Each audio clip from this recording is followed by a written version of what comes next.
Nous bénissons le Seigneur, le Père de notre Seigneur Jésus-Christ, le Père de gloire, le Dieu Tout-Puissant, qui nous a donné la parole la semaine passée, dimanche passé, à propos de la moisson des âmes. Et cela au travers de l'histoire de la rencontre de notre Seigneur Jésus-Christ avec la femme samaritaine. Et nous sommes dans un contexte où les Juifs étaient en inimitié contre les Samaritains. Les Juifs considéraient les Samaritains comme des moins que rien. Ils les considéraient comme des rebuts, des personnes mauvaises. Et vous savez, la cause de ce différend, la cause de ces mésententes, de ces disputes entre Juifs et Samaritains, c'est à cause de la religion. Une des raisons principales. Parce que les Samaritains, c'était des Juifs qui se sont mélangés avec d'autres peuples, les Babyloniens, et ils ont formé comme un peuple hybride. Et ce peuple hybride était détesté par les Juifs, qui les considéraient comme impurs, qui les considéraient comme des personnes qui ne connaissent pas Dieu. Tandis que les Samaritains, eux aussi, traitaient les Juifs comme des radicaux, des personnes qui sont légalistes, des personnes qui disent que c'est à eux qu'appartiennent les rites, les lois et Dieu. Et donc, c'était une tension permanente. À cela s'ajoutaient des situations politiques. Parce qu'à l'époque, quand les prisonniers s'échappaient en Israël, ou les brigands, ils s'échappaient en Israël, ils couraient et ils se cachaient en Samarie, et les Samaritains les accueillaient. Donc c'était un défi supplémentaire.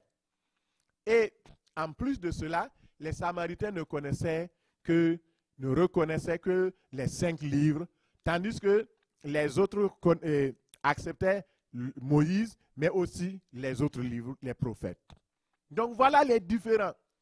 Et Jésus-Christ qui vient sur la terre, le sauveur de l'humanité, le Dieu d'amour, il regarde la situation. Quoi faire? Les Juifs ne parlent pas aux Samaritains. Et il y avait comme un conflit. Qu'est-ce qu'il va faire? Il regarde. Il se dit, le Père m'a envoyé non pas pour être le sauveur uniquement des Juifs, mais pour être le sauveur du monde entier. Alors, il faut réconcilier ces deux peuples par l'amour, par la paix, par la bonne nouvelle. Et c'est pourquoi Jésus-Christ est parti au bord de ce puits-là. Il avait une rencontre programmée par Dieu.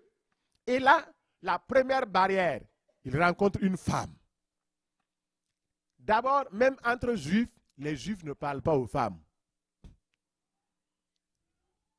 Et en plus, c'est une Samaritaine. Les préjugés, les stéréotypes étaient encore plus plafonnés. Mais Jésus va les briser. Il va briser les barrières. Briser, briser, briser. Il rencontre la femme. Commence à parler. Et parce que Jésus savait que cette femme-là n'est pas une femme ordinaire. Vous savez, faites attention aux personnes que vous rencontrez. Vous ne les connaissez pas. Respectez toute personne que vous rencontrez dans la vie. Vous ne savez pas son avenir. Peut-être que c'est la personne que Dieu a placée dans votre vie pour vous élever, pour vous donner la direction, mais vous le négligez, vous le méprisez. Quand Jésus a rencontré cette femme, elle était peut-être la pire des Samaritaines. Mais Jésus l'a regardée. Il a vu en elle une potentialité. Une femme qui pouvait aller annoncer l'évangile. Il a commencé par semer dans la femme. Il a semé la parole. Et cette femme a accepté la parole. Elle a cru que Jésus était le Messie. Et elle s'est précipitée dans le village. Elle a dit, venez voir. J'ai rencontré un homme qui m'a dit tout ce que j'ai vécu, tout ce que je vis, tout ce que j'ai fait, ne serait-il pas le Messie? Voici son message. Le message que Dieu veut que nous apportons au monde n'est pas compliqué. C'est un message simple. Jésus sauve encore aujourd'hui. Jésus est amour aujourd'hui. Malgré les situations conflictuelles dans le monde, malgré les tensions, malgré toutes les affaires, Dieu est amour. Et il est souverain. C'est le message que nous devons apporter au monde. Et cette femme avait compris. Elle est partie. Et quand elle a dit ça, les gens qui connaissaient cette femme, ils connaissaient son histoire. Ils connaissaient sa vie. Ils se sont dit, soit cette femme, c'est la plus grande menteuse dans le monde, ou alors elle dit la vérité. Nous, on n'a rien à perdre. On va aller voir. Ils sont sortis. Des milliers, des centaines. Ils sont venus. Ils ont entouré Jésus. Ils disent, ah, on a entendu une histoire à propos de toi là. Dis-nous qu'est-ce qui se passe.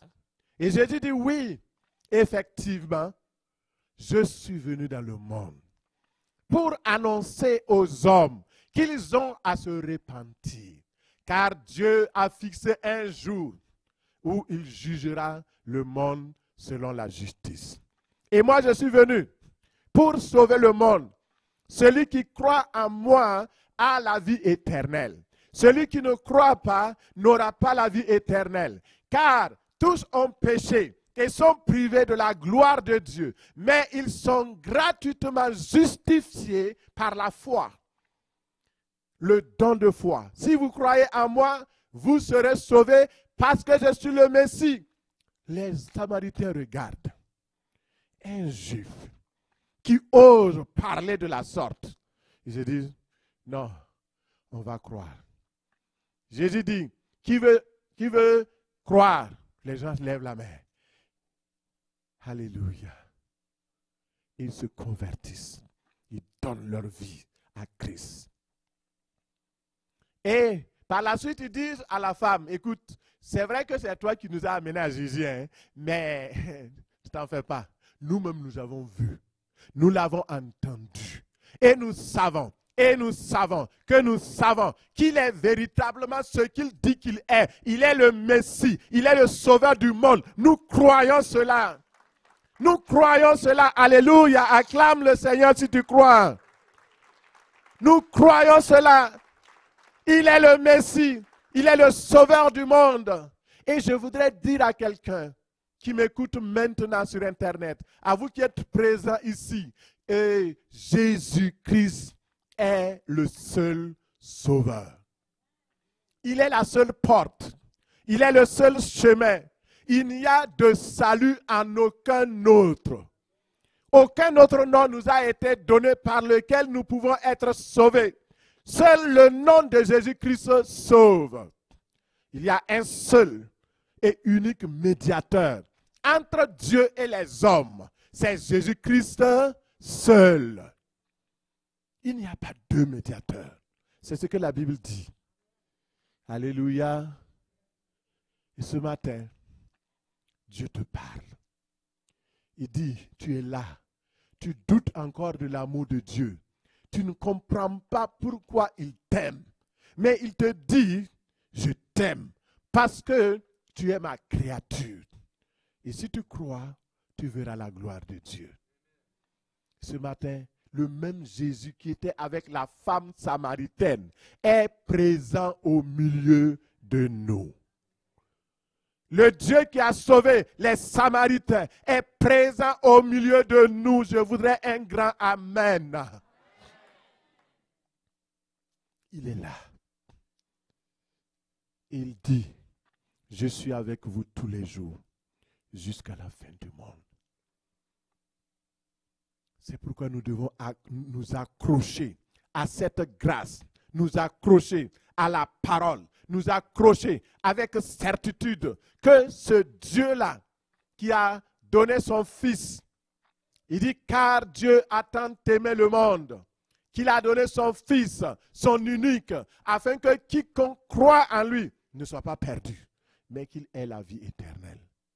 il y a une vie éternelle qui attend chaque croyant, chaque croyante, celui qui met sa vie donc en Jésus, qui espère en lui, ne sera pas confus. Que le Seigneur vous bénisse ce matin au nom de Jésus.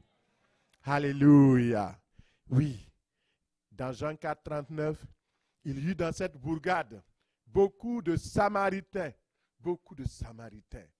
qui ont cru en Jésus. Parce que cette femme leur avait fait cette déclaration. Il m'a dit tout ce que j'ai fait. Tout. Et après avoir écouté la parole, les Samaritains eux-mêmes ont dit, ce n'est plus seulement à cause de ce que tu nous as raconté que nous croyons en lui, parce que nous-mêmes nous l'avons entendu personnellement. Est-ce que tu as entendu personnellement la voix de Dieu? Est-ce que le Christ t'a parlé personnellement? Tu sais, Dieu parle. Il parle. Et ce matin, c'est Jésus-là, il est là. Oui, tu as besoin d'un sauveur. Si tu ne l'as pas reçu dans ta vie, le Seigneur t'en donne l'occasion. Ne perds pas ton temps. Donne ta vie au Seigneur. Si tu crois, ta vie sera différente. Et cela est un rappel de ce que nous avons vu la semaine passée. Ouvrons nos Bibles dans Jean 4, verset 35. Jean 4, verset 35. Nous allons lire la parole.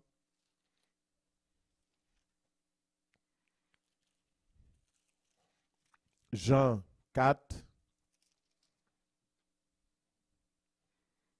verset 35. Moi, je suis à Jean 3. Même pas. Ok, je vais le trouver. Merci Seigneur. Et Jésus parle. Et ce matin, ouvre ton cœur, s'il te plaît. Tu vas voir que c'est toi directement à qui il parle. Il dit, ne dites-vous pas qu'il y a encore 4 mois jusqu'à la moisson. Voici, je vous le dis, levez les yeux et regardez les champs qui déjà blanchissent pour la moisson. Parole du Seigneur. Amen. Alléluia. Vous voyez, les Juifs voyaient dans les Samaritains des moins que rien, du rebut. Mais Jésus, lui, il voyait un champ prêt pour la moisson. Le Saint-Esprit est en train de travailler dans ton cœur actuellement. Concentre-toi sur lui. Ce matin, quand tu regardes la population québécoise, incluant moi-même, je suis québécois, et quand tu regardes le monde dehors, pas ceux de l'église, qu'est-ce que tu regardes? Qu'est-ce que tu vois? Quand tu vois les immigrants venus de Pakistan, d'Afghanistan, de l'Irak, de la Syrie, nous les avons accueillis nombreux. Vous savez, Dieu fait toutes choses bonnes. Nous n'avons pas l'occasion d'y aller, mais Dieu les a amenés. Mais qu'est-ce que nous en faisons? C'est ça. Dieu va nous demander des comptes, c'est sûr. Il y a beaucoup d'Africains qui sont venus du Congo, du Rwanda, persécutés par les guerres, les choses. Ils sont venus. Qu'est-ce que nous faisons? Est-ce que nous les voyons comme des personnes dangereuses, comme les gens qui vont venir prendre nos emplois? Pourquoi même il faut plafonner l'immigration? Pourquoi on les laisse venir? Est-ce que nous avons une attitude raciste, racisée? Le gros problème, c'est que c'est le cœur. Les gens disent dans la bouche, je ne suis pas raciste. Il y a une sœur qui m'a dit, pasteur, je ne suis pas raciste, mais...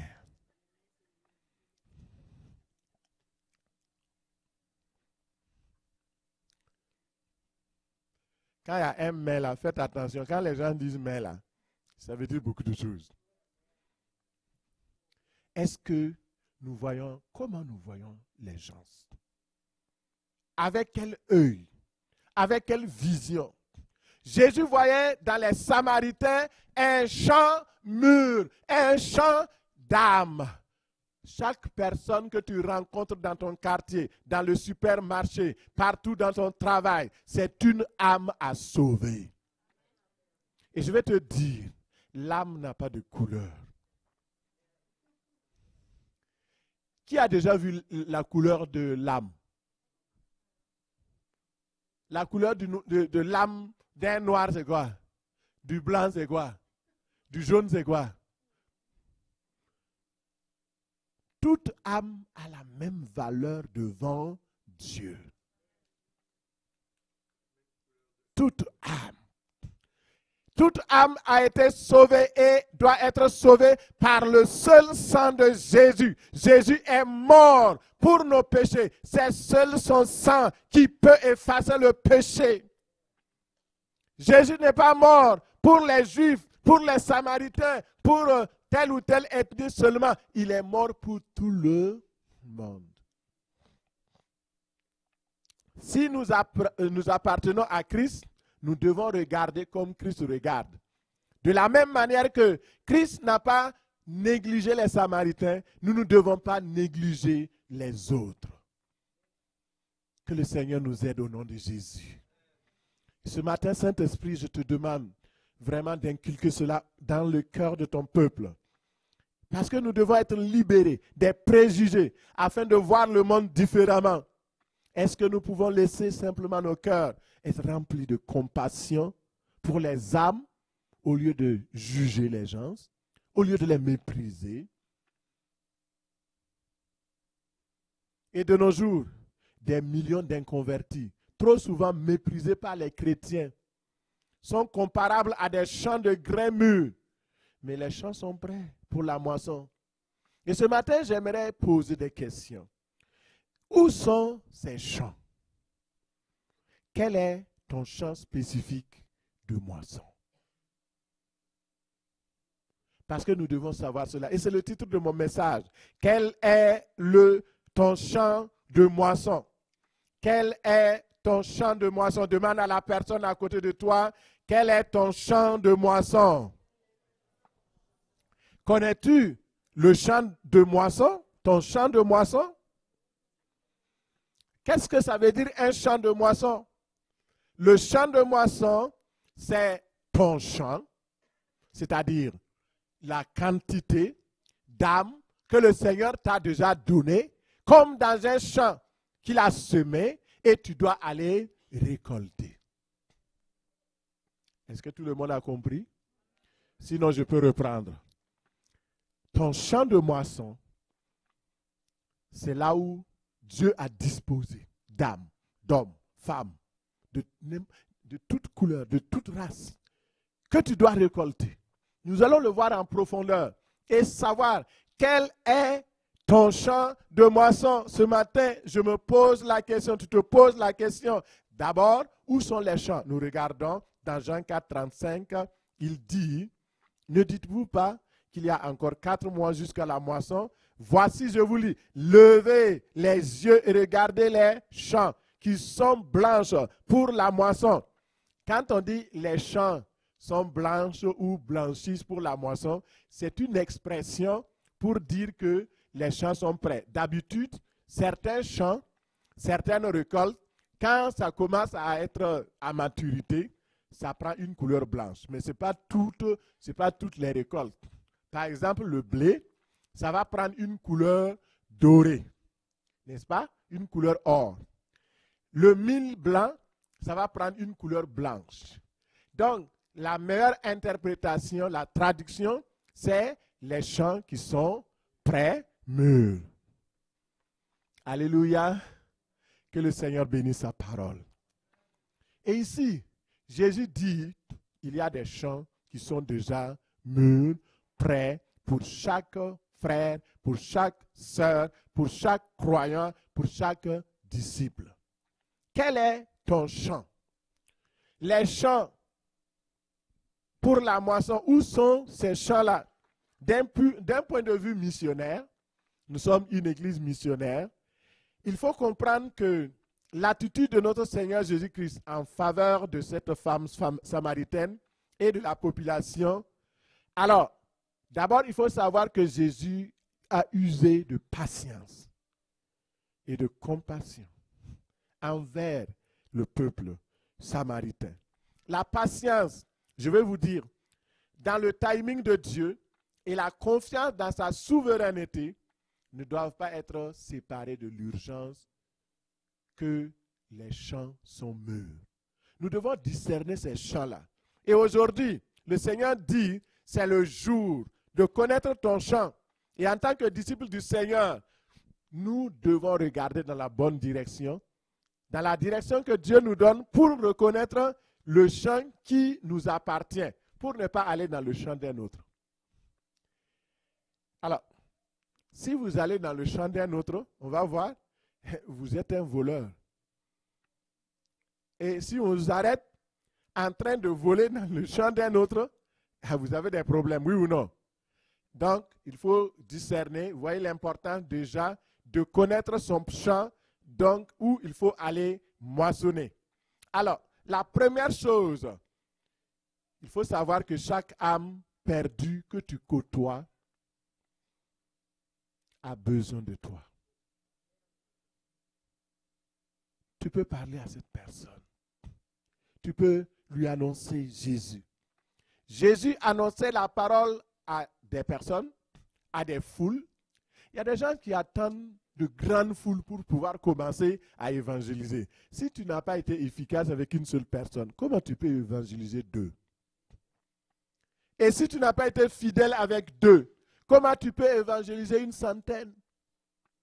Il y a des gens qui sont venus me voir, pasteur, Dieu m'a montré une grande foule. J'étais là, je priais, les gens tombaient et les gens se convertissaient. J'ai dit, ok, c'est bien, mais commence d'abord par gagner une âme pour le Seigneur.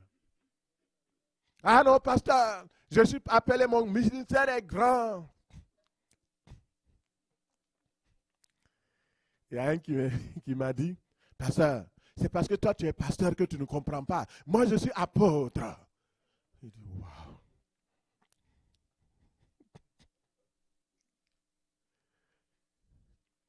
J'ai dit, si tu es apôtre, c'est bien. C'est ton appel. Mais pour entrer dans l'appel d'apôtre, il faut d'abord commencer par témoigner. Juste commencer par témoigner. Ah non, pasteur, tu sais, le Seigneur m'a dit que je vais te gagner tous les Québécois pour le Seigneur. Gloire à Dieu. Merci Seigneur. Mais commence à gagner un seul Québécois. Alléluia. Commence par un. Et après, le Seigneur te donnera les milliers. Les millions vont venir. Mais commence par un seul. Que le Seigneur bénisse sa parole. Et ce matin, j'aimerais vous dire, au-delà de vous intéresser aux perdus, une seule personne que vous regardez, c'est bien. Mais regardez plus loin. Jésus voyait plus loin. Et Jésus voyait la Samaritaine, mais il voyait les Samaritains. Nous devons avoir les deux regards. Le regard proche, le regard lointain, le regard un, le regard multitude.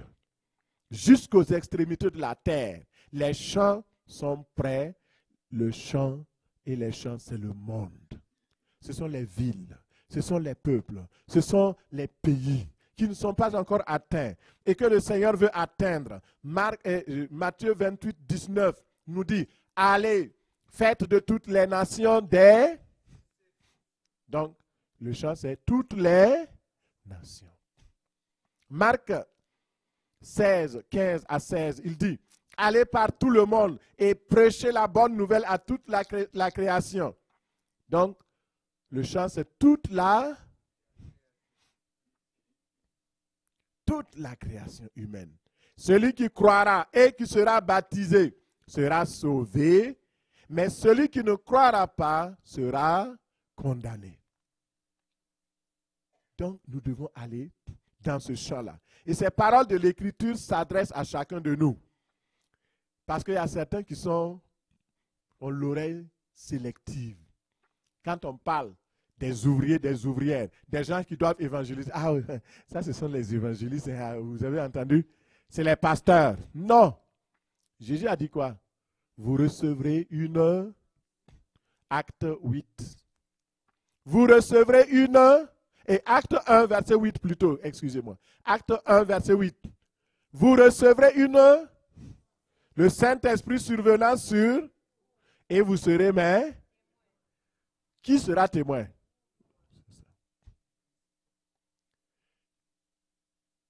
À la fin, il dit, jusqu'aux extrémités de la... Donc, ça veut dire que tu dois commencer par ton Jérusalem, ta famille, la Judée, la Samarie, et jusqu'aux extrémités de la terre. C'est ça la parole de Dieu. C'est cette parole-là qu'on ne prêche pas. C'est cette parole qu'on ne dit plus. Parce qu'aujourd'hui, les gens viennent dans les églises. Quand tu viens maintenant, on dit, alors, donnez 500, tu reçois 10 000. Donnez 10 000, tu reçois 100 millions. Allez, prospérité, tu reçois. Les gens viennent. Après, ils sont floués, trompés, détrompés, trompettés. Et après, ils sont déçus, ils quittent l'église. Ce n'est pas que Dieu ne bénit pas. Mais même la bénédiction qu'il nous donne, c'est pour aller et faire des disciples. Tout ce que Dieu nous donne, c'est pour son œuvre. Qui nous sommes, c'est pour son œuvre. Nous-mêmes, nous lui appartenons. Les dons, les talents, l'argent, la richesse que nous devons avoir et que nous aurons. Parce que Dieu bénit. Mais tout cela doit servir pour son royaume. Alléluia. Gloire à Dieu. Merci Seigneur. Ces paroles-là, ça s'adresse à chacun. Ouvrons nos yeux sur les personnes que Dieu amène sur notre chemin. Surtout cette semaine. Regarde combien de personnes viennent. Combien de personnes Dieu t'envoie. Hier, je suis venu ici. Il y avait une sortie d'évangélisation. Je suis venu encourager les personnes qui devaient sortir. J'étais étonné de voir qu'il y avait juste 3 personnes. J'ai pris les traités, je suis sorti et j'ai vu une madame qui était là. Elle était partie à la pharmacie. Elle a pris donc ses produits et elle marchait. Elle n'a pas de voiture, elle n'a personne pour l'aider. Je l'ai rencontrée. Salut madame. Vous venez de la pharmacie? Oui. Êtes-vous malade? Oui. Est-ce que je peux prier pour vous? Dis oui, priez pour moi. Les champs sont déjà prêts. Les champs sont mûrs. Les gens ne refusent plus. Avant, quand vous abordez les gens, ah non, je ne veux pas. La résistance. On va vous demander, êtes-vous des témoins de Jéhovah? Je dis non, je suis...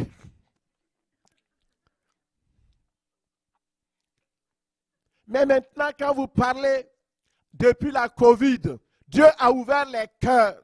Les gens sont plus sensibles. Mais le problème, ce n'est plus le monde. Le problème, ce n'est plus les champs. Le problème, c'est nous. Est-ce que nous parlons? Est-ce que nous sortons? Ah, pasteur, mais on ne peut pas faire tout. Moi, je fais déjà ça à l'église. C'est bien. Mais même si c'est juste une fois par mois, tu peux sortir évangéliser. Il y a tes voisins. Il y a des gens que tu côtoies à l'école. Ouvre ta bouche, parle de Jésus. J'ai un ami. Ah oui, tu as un ami? Ah, si tu es une fille, par exemple, tu vois un garçon, tu lui dis, tu sais, j'ai un ami. Ah, il sera intéressé de savoir. Parce que peut-être il te l'orient. Donc, j'ai un ami. Tu as un ami déjà? Ah, ok. Mais tu veux me parler de ton ami? C'est qui? Il s'appelle Jésus. Ah, mais voyons, ne me dis pas ça. Ben oui, je te le dis là, c'est le meilleur ami. Il me préserve dans mes chutes, soulage mes douleurs. C'est l'ami qui ne manque jamais. Quand je crie à lui, il me répond. Il est toujours avec moi. Il est présent. il m'aime et je l'aime. Commence par un poème comme ça. Tu vas voir qu'il va rire un moment. Mais entre-temps, le Saint-Esprit commence à toucher son cœur. Dis, mais pourquoi elle est joyeuse comme ça? Pourquoi cette fille-là est joyeuse comme ça? Pourtant, elle n'a pas forcément de bonnes notes. Mais elle est joyeuse. C'est la joie de Jésus. Évangéliser, ce n'est pas difficile. Parler du Seigneur, ce n'est pas difficile. Il suffit de donner votre témoignage. Comment vous êtes venu à Christ? Et où sont les champs?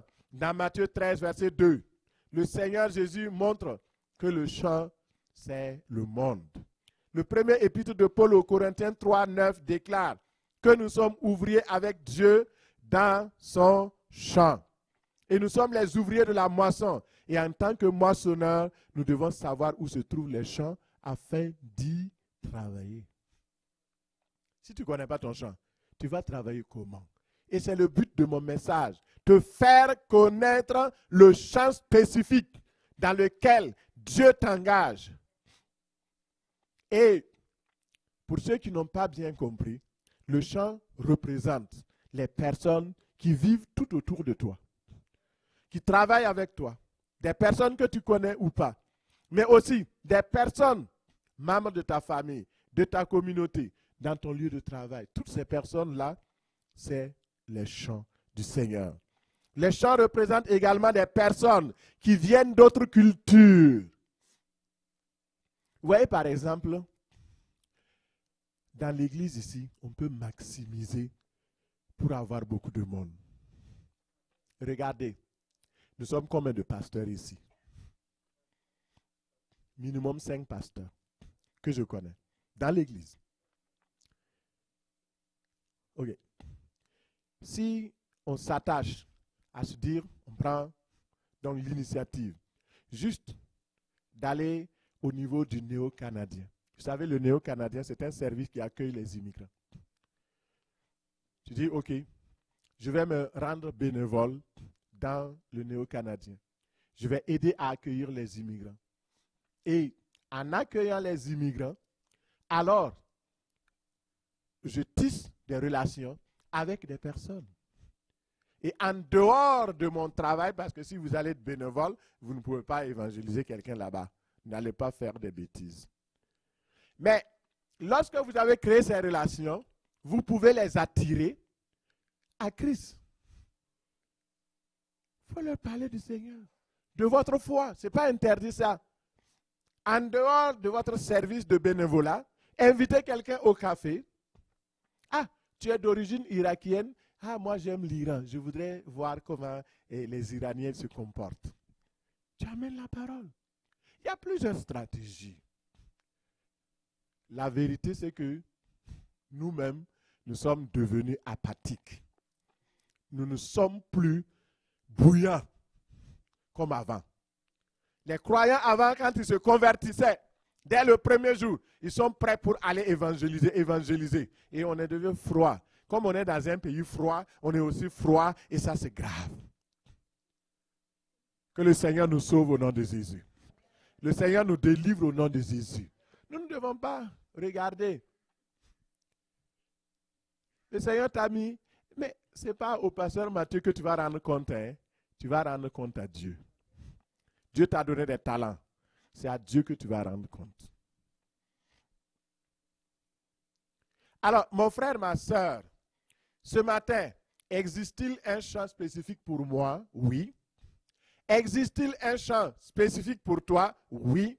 Il y a un champ de moisson pour toi. Dis à la personne à côté de toi, il y a un champ de moisson pour toi. Dis-lui bien.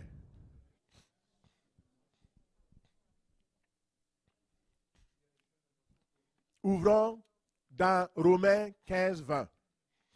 Romains 15, 20. Et je me suis fait honneur d'annoncer l'évangile là où Christ n'avait point été nommé, afin de ne pas bâtir sur le fondement d'autrui. Selon qu'il est écrit, ceux à qui l'on n'avait rien dit doivent le voir. Et ceux qui n'ont pas encore entendu parler de lui doivent entendre parler de lui et le connaître. Amen. Ici, l'apôtre Paul montre clairement par l'inspiration du Saint-Esprit que chaque croyante a un champ de moisson qui lui est destiné. Et personne ne peut faire ce travail de moisson à la place d'une autre personne. Et c'est ça que ça devient intéressant et ça nous engage. Regardez, dans Acte 26, 20, Paul montre son champ de moisson. Il dit à ceux de Damas d'abord, puis à Jérusalem, dans toute la Judée, chez les païens, j'ai prêché la repentance et la conversion à Dieu avec pratique d'œuvres dignes de repentance. Alléluia. Paul connaissait exactement là où Dieu l'avait appelé à moissonner.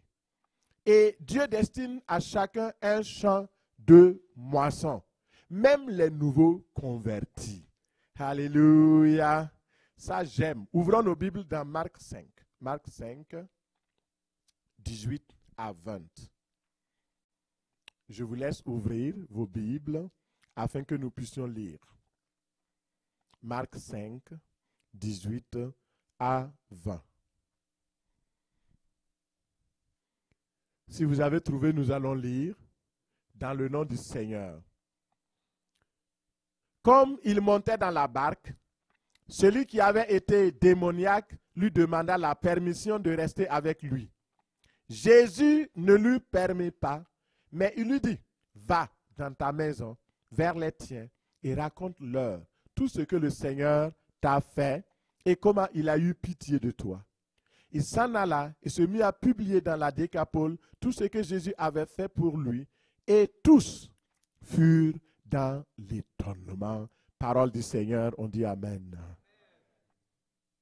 Vous voyez cet homme, vous connaissez l'histoire de cet homme qu'on appelle l'homme de Gadara.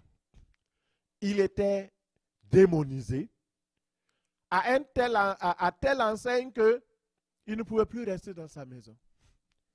Il avait plus de 2000 démons. Une seule personne. Le diable l'avait enchaîné. Le diable l'avait persécuté. Et il a été rejeté. On l'avait lié avec des chaînes. Et on ne pouvait plus continuer de le lier. Ils ont essayé de le maîtriser, mais on ne pouvait plus le maîtriser. Et il ne trouvait plus sa demeure parmi les êtres humains. C'est dans les tombeaux qu'il vivait. Et la Bible dit que jour et nuit, il criait, il se déchirait, il se blessait. Et le jour tant attendu est arrivé où il a fait la rencontre de Christ. Il a fait la rencontre du Messie. Il a fait la rencontre du tout-puissant délivreur, le libérateur. Et quand il a fait cette rencontre-là, il a été totalement délivré. Je voudrais dire à quelqu'un, les problèmes que tu traverses, peut-être que dans ton enfance, dans ta famille, il y a des situations très difficiles. Les démons, les puissances occultes te tourmentent. Tu sais pourquoi? Pourquoi le diable te hait? Pourquoi les démons te haïssent? Parce que tu as une grande destinée. C'est parce que Dieu t'a destiné à une grande chose dans ta vie que les maladies ne veulent pas te quitter. Les démons ne veulent pas te lâcher. Les problèmes sont là, les défis sont nombreux. Mais sache que Jésus va te rencontrer. Il va te délivrer et tu le serviras. Au nom de Jésus. Si tu es d'accord, dis Amen. Et cet homme, quand il a rencontré Jésus, il a eu la délivrance naturellement. Vous voyez, dans le cas de Bartimée, la Bible dit que quand Bartimée a recouvré la vue, Bartimée s'est mis à suivre Jésus sur le chemin. Donc, il l'a suivi sur le champ et sur le chemin. dans le chemin. Mais cette fois-ci, cet homme-là, il demande à Jésus, permets que je te suive. Je vais aller avec toi. Jésus dit non. Va dans ta famille. Va dans ta maison. Se les tiens afin de leur annoncer et leur déclarer tout ce que Dieu a fait pour toi. Autrement, Jésus dit, ton champ de moisson est déjà là. Même nouveau converti. Tu es un nouveau converti, une nouvelle convertie. Mais déjà, Dieu te destine ton champ de moisson. Alors, s'il est nouveau converti, et Jésus lui a donné, vous savez, quand on lit la Bible, il faut s'arrêter pour comprendre. Jésus a dit, va dans ta famille. Et la Bible dit que cet homme est parti dans la Décapole. Qu'est-ce que la Décapole? La Décapole, ça veut dire 10. C'est une conglomération de 10 villes. C'est comme, prenons Montréal. Comment on appelle Montréal? C'est une métropole. Donc, à l'époque, la Décapole, c'était 10 villes qui étaient là. C'était 10 villes païennes, habitées par des Grecs, mais aussi par des Juifs. Et le fait qu'on fait référence à des porcs qui étaient là et qui ont été sacrifiés, ça veut dire que c'était une zone païenne. Et vous savez bien, quand Jésus voulait faire le ministère dans la Décapole, les gens se sont dit non, on ne veut pas. Ils l'ont prié de partir. Jésus a dit ok, vous m'avez chassé, mais je vous laisse une bombe. Alléluia. Je vous laisse cet homme-là. Je vous le laisse. Et la Bible dit qu'il est parti. Il y a des lieux où Jésus lui-même ne pouvait pas aller. Parce que ce n'était pas son champ. C'était le champ d'un autre. Et cet homme-là, quand il a pris à cœur, il est parti. Il a commencé à publier. Connaissez-vous un homme qui s'appelle Jésus? Non. L'avez-vous déjà vu? Non. Vous voyez? Est-ce que quelqu'un me connaît? Oui, on dirait que c'est toi. On te voyait dans les tombes là. Oui, oui, c'est moi. Jésus m'a libéré. Jésus m'a guéri. Jésus m'a transformé. Voici ma vie. Voici, j'aime ce Jésus-là. Est-ce qu'il y a des gens qui aiment ce Jésus? Les gens disent oui. Alléluia. Il a commencé à publier partout. Et les gens étaient dans l'étonnement. Plus tard, on voit Jésus revenir dans la Décapole. Parce que le cœur des gens a accepté déjà son message. Je voudrais te dire, tu as une vocation particulière, une destinée particulière. Le Seigneur t'a destiné pour un champ particulier. Et ce champ, là où tu dois annoncer l'évangile, personne d'autre ne peut le faire à ta place. Parce que c'est toi qui as été désigné. Et je voudrais dire, il y a des gens qui disent et qui prêchent, ah, si tu ne fais pas, Dieu va susciter d'autres personnes. Mon frère, tu es unique. Tu es unique. Imaginez que cet homme-là, il refusait. Il ne partait pas dans la Décapole. Il dit oh, que Jésus choisit quelqu'un qui va partir. Est-ce que Jésus serait connu dans ces 10 villes? Non. Maintenant, je vous pose la question. Si Jésus donne 10 villes à un nouveau converti, à toi qui es anciennement converti, là, c'est combien de villes? Calcule, hein? Dis à ton frère, calcule. Tu ne veux pas calculer? Calcule. Le Saint-Esprit est en train de te mettre des affaires. Le nouveau converti à 10 villes a gagné. Toi, tu as combien? Quand on sera au ciel, Dieu va te défiler, à te dire, voici, telle ville, je t'avais donné. Telle personne dans ta famille, tel quartier, c'est toi qui devais leur annoncer l'évangile, tu ne l'as pas fait. Tu manques ta récompense. Même si tu es au ciel, tu ne seras pas content. Le champ de l'homme de Gadara était sa maison et les 10 villes appelé Décapole. La population avait besoin de Jésus. Ils avaient besoin d'entendre la bonne nouvelle. Quel est l'enseignement que nous tirons de cette histoire? Premièrement, va dans ta maison vers les tiens. Et je vais vous dire, la véritable activité missionnaire commence dans la maison sur vous. Il y a des gens qui ont peur d'annoncer l'évangile à leurs parents. Ah, je ne veux pas me mettre en difficulté avec eux. Ils vont pas m'aimer. Je vous regarde dans les yeux. Regardez-moi ici, dans les yeux. Si tu aimes tes parents et tu aimes ton père, ta mère plus que Jésus, d'abord c'est un péché. Deuxièmement, si tu les aimes, tu dis, je ne veux pas les offusquer. Ah, c'est mon fils. Si je lui parle de Jésus, il ne va plus m'aimer. Il va mourir. Hein. Toi aussi, tu vas mourir. Mais tu ne le verras pas au ciel. C'est là-bas que tu vas pleurer. Je te dis la vérité. Parle à tous. Parce que tous ceux qui meurent sans Jésus-Christ sur la terre seront perdus pour toujours. Il n'y a pas de demi-mesure. N'aie pas peur. Parle. Témoigne. Dis-leur la vérité. Quand le Saint-Esprit va les convaincre, ils vont t'aimer. Vous savez, aujourd'hui, nous sommes devenus trop religieux. Jésus a dit quoi? Je suis venu non pas avec la paix, mais avec l'épée. Je suis venu non pas pour l'union, mais pour la désunion. Pourquoi? Parce que quand une personne entend l'évangile, normalement, elle va confesser qui il est. Va dire, je suis devenu une nouvelle créature en Christ. Tu vas proclamer la parole. Les gens vont soit t'accepter ou te rejeter. Comme nous ne voulons pas être rejetés, on ferme la bouche. Quelqu'un m'a dit, moi, pasteur, c'est vrai, je suis croyante, mais j'ai décidé de ne jamais parler de Jésus.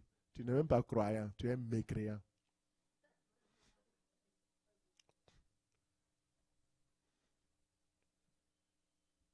Comment tu peux avoir ton amoureux?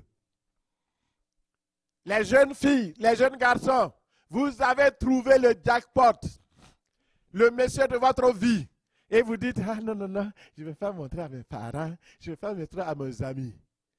Et puis le garçon te dit, ah, fais tout, personne ne doit savoir. 1 an, personne ne doit savoir. 2 ans. Si toi, tu es malin là, commencez à fuir. Hein? Que Dieu nous délivre. Va dans ta maison. L'endroit où nous devons annoncer d'abord l'évangile, c'est chez nous. À la maison signifie nos enfants. Donnons à nos enfants une éducation chrétienne. C'est notre responsabilité. Commence par ta famille. Commence par éduquer tes enfants. Prie pour tes enfants. Je prie chaque jour pour mes enfants.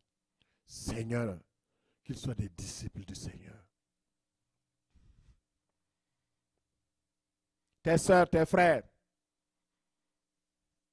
Ton mari qui n'est pas chrétien, qui n'est pas croyant, tu dois témoigner avec tes actes, tes comportements, pour qu'il soit gagné à Christ sans parole. Mon frère, ma soeur, c'est ça la vérité. Est-ce qu'il y a un chant spécifique pour toi? Oui. Au-delà du chant, le Seigneur a donné aux Gadaréniens une mission. Il dit, va, publie ma parole. Alors ce matin, est-ce que nous pouvons discerner le chant de notre moisson? Mon frère, ma soeur, il y a un chant spécifique pour toi. Et je vais lister quelques exemples. Rapidement, tu peux noter. Commence à noter ça, par exemple. Peut-être que ton chant de moisson ce matin, c'est 10 supermarchés que tu peux atteindre. Évangéliser dans un supermarché, Dieu peut te dire, je te donne 10 Costco du Québec. Tu vas aller évangéliser là-bas. Dieu va te donner la stratégie. Et si tu ne connais pas la stratégie, viens me voir. Dieu peut t'envoyer dans 10 résidences pour personnes âgées. Déjà, En disant cela, le Saint-Esprit te parle. Saisis et note. Dieu peut t'envoyer. Le Seigneur Jésus peut t'envoyer dans 10 bâtiments de ton secteur. Vers des femmes monoparentales. Vers des démunis. Et ce matin, est-ce que le Seigneur Jésus t'envoie dans 10 villages autochtones du Canada? Peut-être ton appel, c'est auprès des autochtones. Tu es venu pour étudier au Canada, mais Dieu a une destinée spirituelle pour toi. Est-ce que Jésus t'envoie dans 10 communautés culturelles, des immigrants venant de l'Afghanistan, du Pakistan, de la Syrie, de l'Iran ou de l'Ukraine, des sans-abri, des jeunes délinquants de la prison? Est-ce que ton champ de moisson, c'est auprès des familles? 10 pays du monde, 10 villes du monde, des populations qui n'ont jamais reçu la parole? Mon frère, ma soeur, discerne aujourd'hui ton champ spécifique.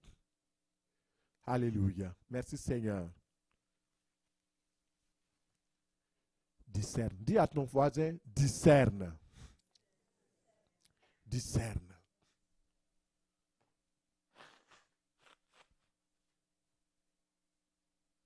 Discerne.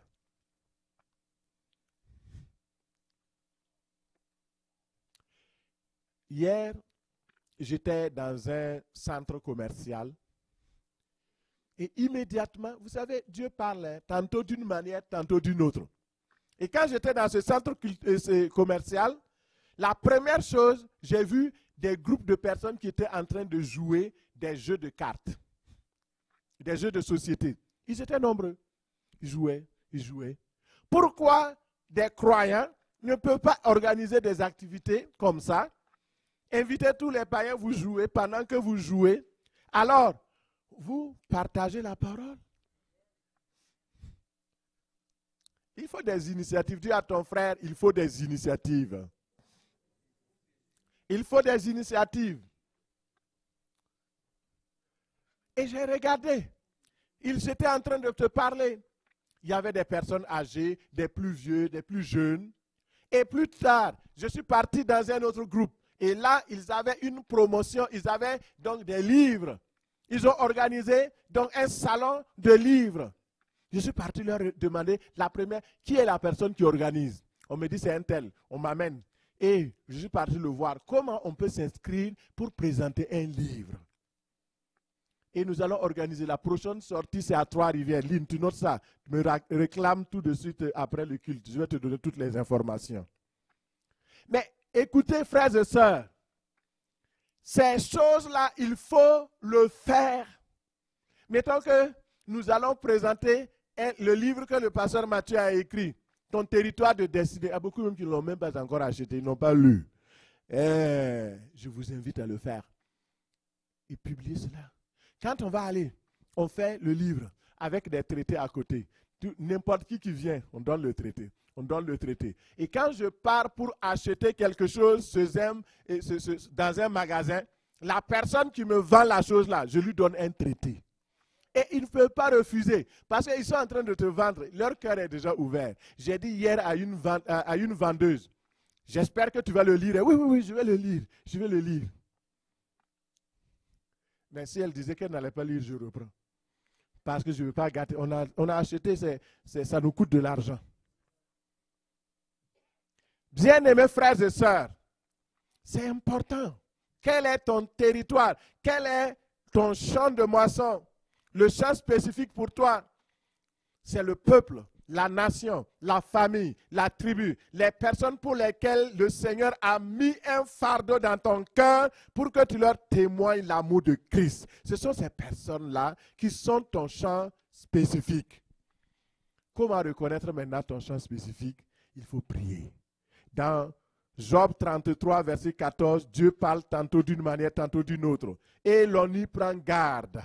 Il parle. Vous voyez, par exemple, hier, le Seigneur m'a parlé. voyez, les maisons des aînés, souvent, ils ont besoin de personnes pour venir jouer la musique, pour venir les entretenir.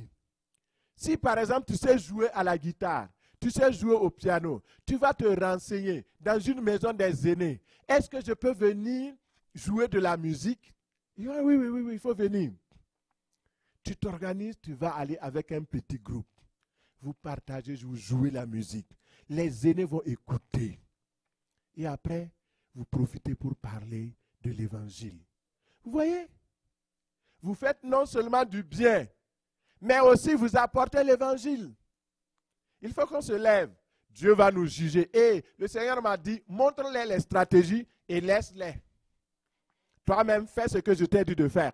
Laisse, chacun va rendre compte à Dieu. Vous avez écouté, vous ne pouvez pas dire que vous n'avez pas entendu. Et toi qui m'écoutes sur Internet, tu ne peux pas dire que tu n'as pas entendu. Lève-toi. Nous sommes à la dernière heure. Le Seigneur Jésus-Christ revient bientôt. Nous devons propager l'évangile. Nous ne sommes plus dans les moments où on va discuter. Ah non, mais pasteur, tu vois. Non, je ne vois rien. Je vois simplement les champs qui sont prêts, les champs qui sont mûrs, les champs prêts à être récoltés. Il faut aller. Parce que plus tard, ce sera trop tard. L'importance de connaître notre champ, j'espère que je n'ai pas débordé. Il fait quelle heure? Alléluia, il me reste combien de minutes? Alors, pourquoi? Quelle est l'importance de connaître son champ spécifique? J'ai noté des affaires, note rapidement.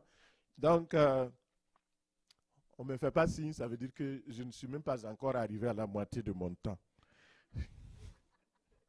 Alléluia. Pourquoi c'est important? Regardez par exemple le cas de Paul. Paul, au début, qu'est-ce qu'il a fait? Il savait clairement que son champ spécifique, c'était auprès des païens, auprès du monde qui n'était pas juif.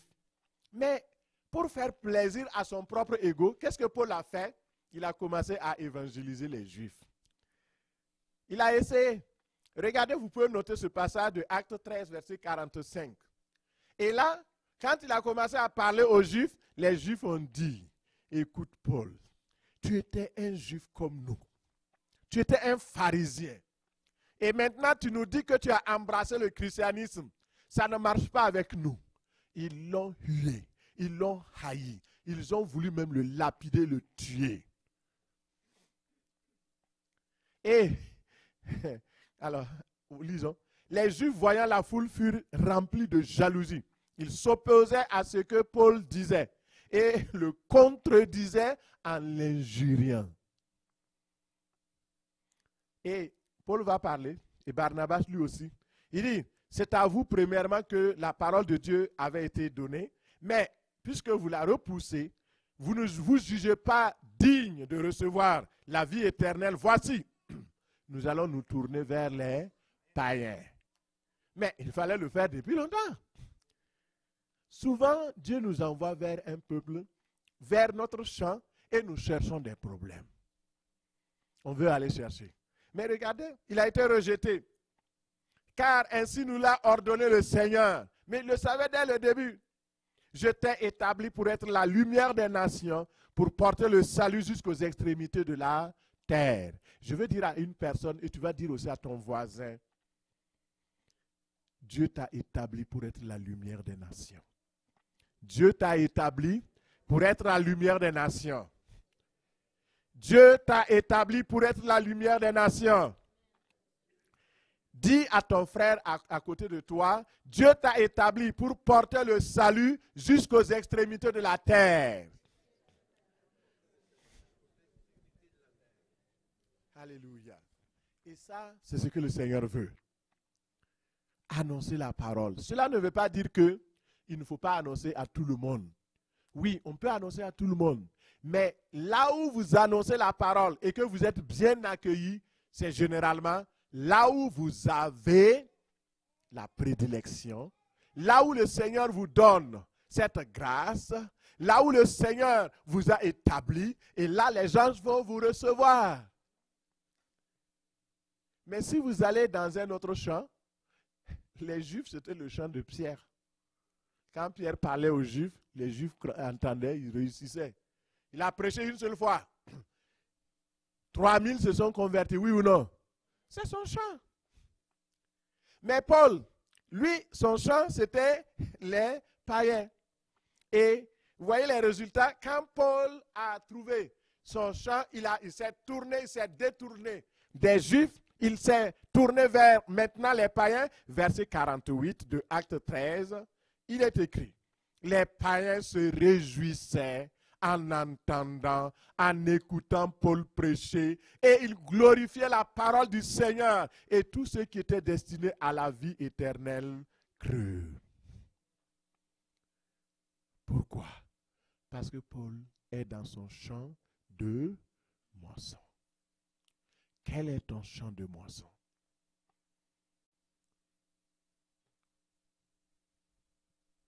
Ce matin, la question est posée. Quel est ton champ spécifique?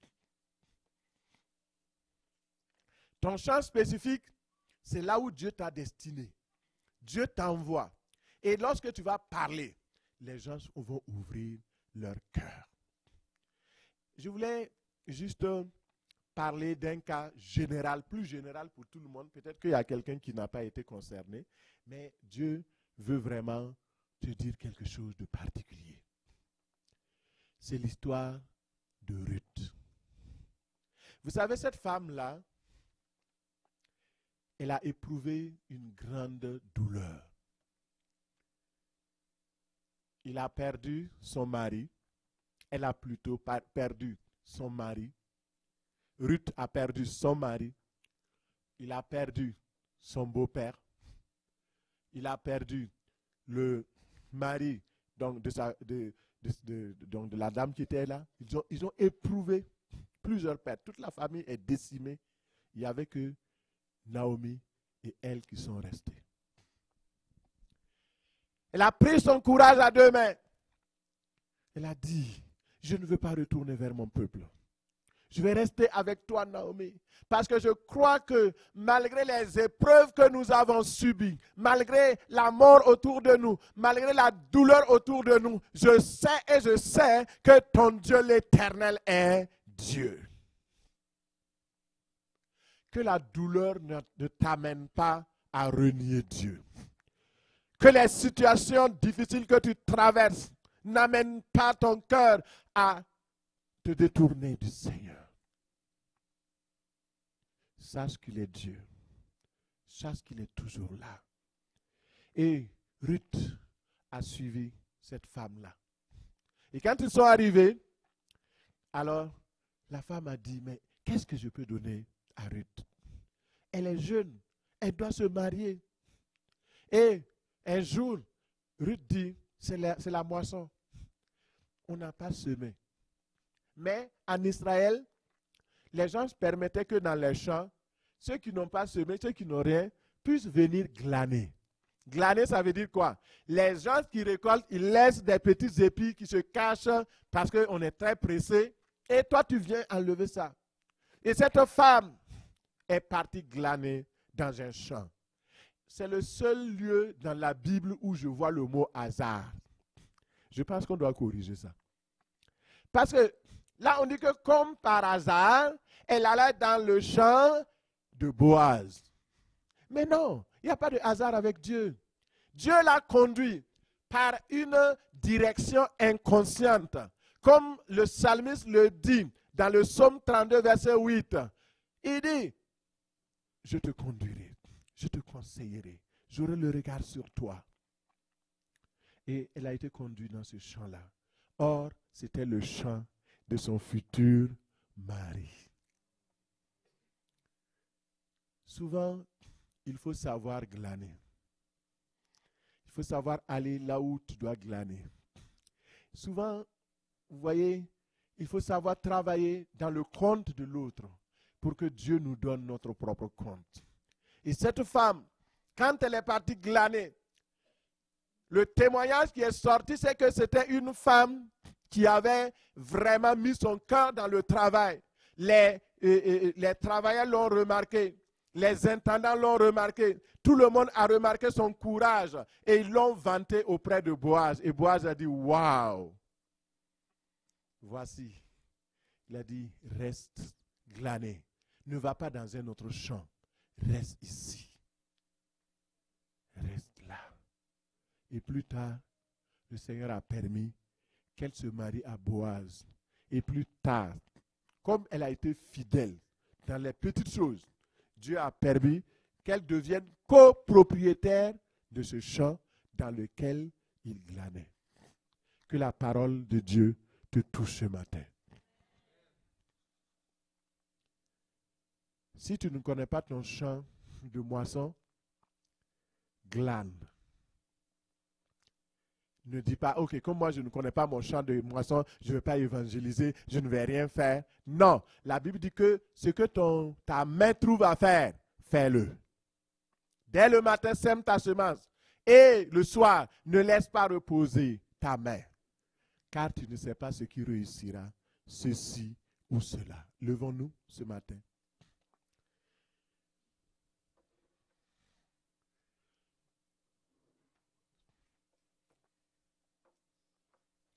Quel est ton champ de moisson?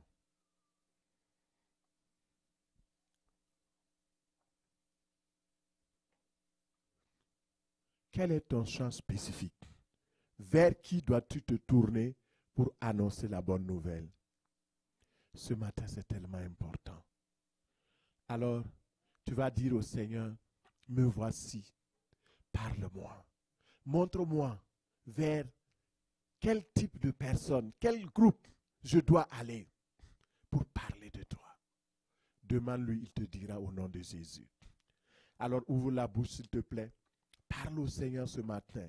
J'aimerais savoir exactement quel est mon champ spécifique pour la moisson. Je ne veux pas aller simplement dans le champ d'un voisin, d'un autre frère ou d'une autre sœur. Je veux que tu me montres. Est-ce que c'est dans les résidences pour personnes âgées que je dois aller mettre tout mon atout? Est-ce que c'est auprès des sans-abri? Est-ce que c'est auprès de communautés culturelles? Est-ce que tu dois prier? Ce matin, Dieu veut te parler. Mais si tu n'ouvres pas ton cœur, tu ne pourras pas l'entendre. Parle au Seigneur ce matin. Au nom de Jésus, prions. Prions ensemble. Prie, prie, prie. Parle au Seigneur, ne te tais pas. Moi, j'ai parlé et je prie que le Seigneur te conduise. Si tu es sincère, tu vas sortir avec une réponse déjà. Et s'il ne te répond pas maintenant, il va te parler. Parce que Dieu parle tantôt d'une manière, tantôt d'une autre. Il va se révéler à toi par des songes, par la parole, par les miracles. Il va se révéler à toi. Il va te montrer ton champ de moisson. Prie ce matin, prie, prie. Ne te lâche pas, prie, continue de prier. Dis au Seigneur, je suis sérieux, je veux vraiment connaître. Je veux connaître là où tu m'envoies.